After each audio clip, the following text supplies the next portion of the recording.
ensemble aujourd'hui sur la comparaison des nombres décimaux. Alors, tu sais déjà comparer des entiers, donc on va un petit peu plus loin et tu verras, c'est pas beaucoup plus compliqué. Alors, je te propose aujourd'hui de comparer 5 unités et 43 centièmes et 12 unités et 6 dixièmes. Alors, tu vas me dire, assez facile tout ça, on obtient évidemment le nombre 5 unités 43 centièmes plus petit que 12 unités et 6 dixièmes, tout simplement aussi parce qu'ici, il y a un chiffre qui correspond à des dizaines et dans le nombre qui est de ce côté, je n'ai aucune dizaine.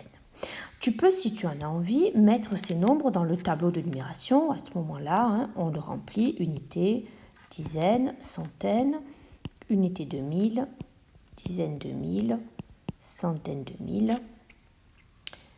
dixième, centième et millième.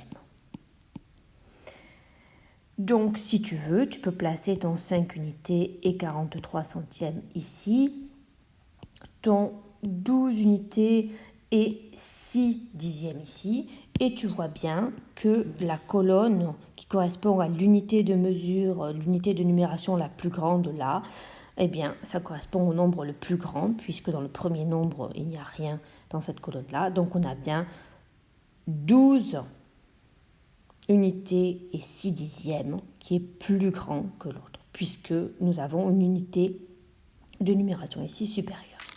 On continue avec un deuxième exemple, 5 unités et 43 centièmes et 5 unités et 6 dixièmes. Alors cette fois, évidemment, si on replace nos unités, nos dizaines, je ne remplis pas tous les dixièmes, les centièmes et les millièmes. On peut placer 5 unités et 43 centièmes et 5 unités et 6 dixièmes. Là, on se rend compte que dans les unités de numération, au niveau des unités, on en a 5 et 5. Donc, on est à égalité. On ne peut pas savoir lequel est le plus grand.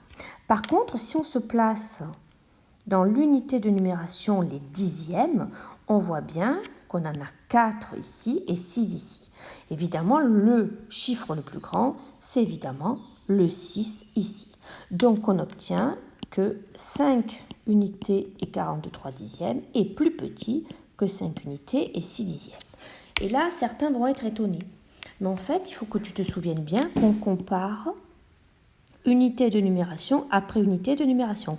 En commençant par l'unité de numération la plus grande, ici c'était les unités simples, puis on compare les dixièmes, et s'ils sont encore égaux, on va comparer les centièmes. Ici, ce n'était pas le cas.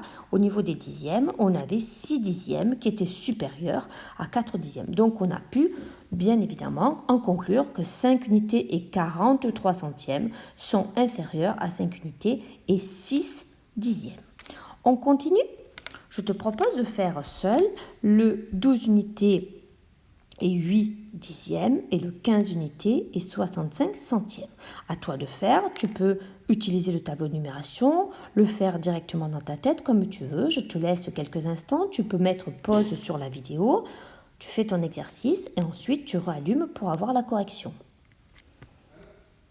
Alors là, c'est assez simple, on obtient bien évidemment que 12,8 est plus petit que 15,65. Bien évidemment, quand on se place dans le tableau, on a une dizaine, c'est identique, 2 unités, 5 unités. Donc évidemment, 2 unités sont inférieures à 5 unités. On n'a pas besoin d'aller plus loin. Grâce au chiffre des unités, on peut en conclure que 12,8 est inférieur à 15,65. Je te propose un dernier petit exercice avant de te lancer seul dans les exercices d'application. Alors maintenant, à toi de comparer 34 unités et 7 dixièmes et 34 unités et 69 centièmes. Alors, dans ce cas-là, on obtient que 34 unités et 7 dixièmes est supérieur à 34 unités et 69 centièmes. N'oublie pas, on compare d'abord les dizaines, on en a 3 de chaque côté, les unités on en a 4 de chaque côté, on en vient au dixième, 7 dixièmes et 6 dixièmes. Donc évidemment, 7 est supérieur à 6. Nous n'avons pas besoin d'aller comparer jusqu'au centième. Le chiffre des dixièmes, 7 et 6, nous permet de comparer. Si tu en as besoin, n'hésite pas à le mettre dans le tableau de numération si ça t'est utile, mais ce n'est pas obligatoire. Je te propose maintenant d'arrêter cette vidéo et de continuer tes exercices d'application. Et si tu as besoin, à tout moment, tu peux regarder à nouveau cette vidéo. Allez, bon courage, procède par étapes et tu verras, ce sera tout le temps exact. Bon courage!